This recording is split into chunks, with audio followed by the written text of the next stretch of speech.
안녕하십니까. 교과서 읽어주는 남자 김영선입니다. 오늘 세계사 수업 22번째 그리고 서영사 4번째 시간 함께 시작하도록 하겠습니다. 오늘의 주제는 크리스트교와 중세 서유럽 문화 되어 있고요. 중세 유럽에서 크리스트교가 얼마나 중요했는지는 아마 익히 알고 있으리라고 생각이 됩니다. 그 중심 내용을 오늘 좀 살펴보도록 하겠습니다. 자, 오늘 내용을 알아야 그 다음 나올 내용들의 어떤 뿌리를 알 수 있기 때문에 잘 들으셔야겠습니다. 자, 크리스트교의 성장부터 오늘 얘기해 볼 건데, 성장을 얘기하면서 가장 첫 번째 나오는 것은 사실 분열되겠습니다. 일단 동교회와 서쪽에 있는 교회가 서로 나눠지게 되었고요. 그래서 각자 성장을 하게 되는 그런 양상을 보이게 됩니다. 양적으로는 더 팽창한다는 모습을 보일 수가 있겠죠. 자, 일단 동서교회 분열부터 내용 보도록 하겠습니다. 자, 동서교회의 분열은 여러분들 배경 보시면 서로마 제국이 476년에 멸망한 이후에 크리스트교 교구 5개 중에 오직 2개만이 크리스트교 세계에 남아있게 됩니다. 그것을 어려운 말로 잔존이라고 표현을 했고요. 나머지 3개는 이제 이슬람 세계로 차차 들어가는 거죠. 7세기 이후로. 자, 그래서 그 로마 교구는요, 이제 서유럽 교회의 대표가 되고요. 그리고 콘스탄티노폴리스라는 곳, 수도죠, 그렇죠? 그곳이 동유럽 교회의 대표가 되게 됩니다. 자, 그래서 로마 교회 주교는요, 스스로를 교황이라고 칭하게 됩니다. 교황을 자칭하면서도 스스로 힘이 없기 때문에 비잔티움 황제의 간섭을 받게 되죠. 왜 힘이 없느냐? 자신을 보호해줄 서로마 제국이 이미 멸망했잖아요. 자, 이후에 비잔티움 황제였던 레오 3세가 성상 파괴령이라는 걸 통해서 일종의 그 서유럽 교회에서 교리적으로 약간 시비거리가 될 수 있는 것들을 진짜로 시비를 틀게 됩니다. 그래서 동서 교회의 대립이 격화되고요. 이로써 약 300여 년에 가까운 싸움 끝에 동서교회가 완전히 갈라서게 됩니다. 그것을 동서교회 분열 또는 1054년 이렇게 한번 기억을 해주시면 좋겠고요. 서로마 같은 경우는 여러분들 로마 교황을 중심으로 로마 카톨릭이라고도 하죠. 그리고 동쪽에는 비잔티움 제국의 황제가 교회의 수장 역할을 하는 그리스 정교회가 되었습니다. 그리크 올소독스라고도 하죠. 서로가 자기네가 맞는 교회라고, 정통의 교회라고 얘기하고 있는 상황인 거예요. 이런 식으로 여러분들 동서교회가 분열되었다는 점. 자, 그런데 이 다음에 다룰 내용은요, 로마 가톨릭 교회의 성장입니다. 즉 서로마 교회인 거죠. 서로마 교회의 성장과 세속화를 좀 중점적으로 보도록 하겠습니다. 자, 성장 내용 볼게요. 일단 자기만의 힘이 없었기 때문에 프랑크 왕국이라든지 아니면 그 동프랑크 지역에 있었던 신성 로마 제국, 그 나라 이렇게 이름을 씌워준 거죠. 그 신성 로마 제국 등과 제휴를 통해서 자기를 지켜줄 세속 권력을 찾게 되고요. 이후에 비잔티움 황제의 간섭에서 실제로 탈피를 하거든요. 나중에 그런 과정들이 나올 건데 그걸 위해서 이렇게 제휴를 하게 된 겁니다. 그리고 프랑크 왕국이나 신성 로마 제국 등을 대관식을 통해서 그 나라 왕이나 황제에게 신적 권위를 부여하는 거죠. 당시에 크리스트교가 유럽인들의 정신과 일상을 모두 지배하고 있었고요. 거기에다 더해서 권력자들로부터 세속 권력으로부터 기증을 받거나 아니면 땅을 개간함을 통해서 이 교회의 땅이 굉장히 커지게 됩니다. 그리고 교회 내부에요, 교황, 그리고 대주교, 주교, 그리고 교구 사제로 이루어진 개서제, 그 계급처럼 이게 순서대로 따르는 그런 제도라고 이해하시면 될 것 같아요. 개서제가 확립됐고요.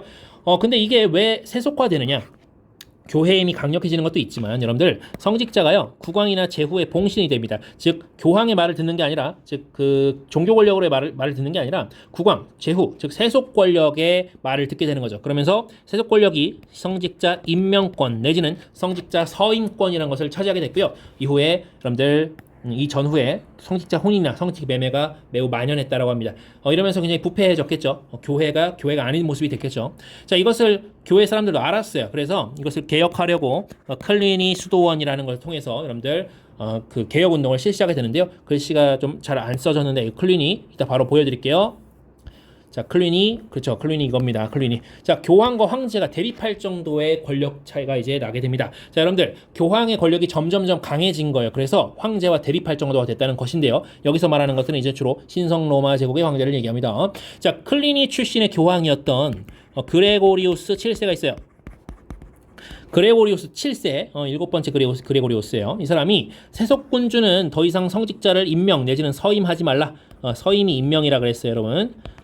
자, 해서 신성 로마 제국 황제였던 하인리히 4세가 반발합니다. 뭐래? 나 지금까지 해왔는데 무슨 소리냐? 우리도 하겠다. 라고 하니까 교황이 황제를 파문시켜버립니다. 너 우리 크리스트교의 세계에서 아웃 한 거죠. 했는데 황제가 반격을 하죠. 교황을 폐위하려고 합니다. 근데 실패로 끝나게 되고요. 그리고 이후에 황제가 교황에게 싹싹 비는 그런 사건이 벌어지는데 매우 굴욕적이었겠죠. 그래서 이것을 카노사의 굴욕이라고 부릅니다. 연도담원 11세기 후반기라는 거 찾아주시고요. 자, 넘어가서 이것을 이제 정리를 해요. 보름스 협약이라는 것으로 황제와 교황의 그런 그 성직자 임명권을 혹은 서임권을 둔 그 다툼을 정리를 하는데요.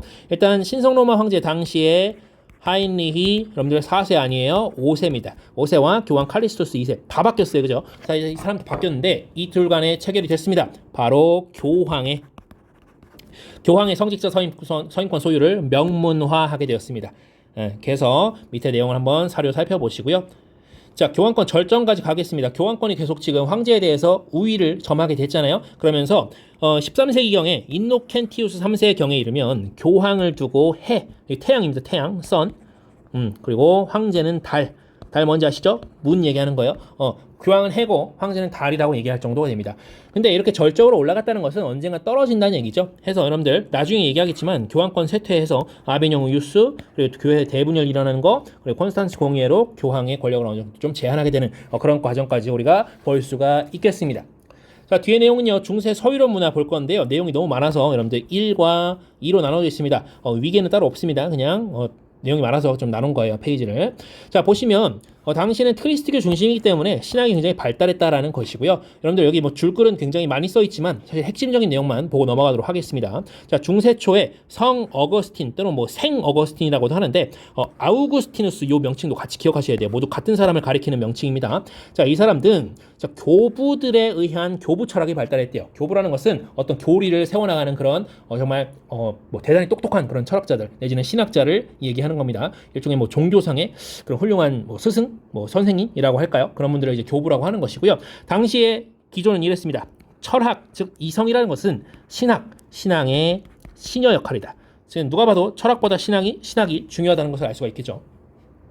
자, 그러다가 이 십자군 전쟁 이후에 아리스토텔레스의 철학에 계속 영향이 있게 됩니다. 그러면서 이때 발달했던 게 바로 스콜라 철학이거든요.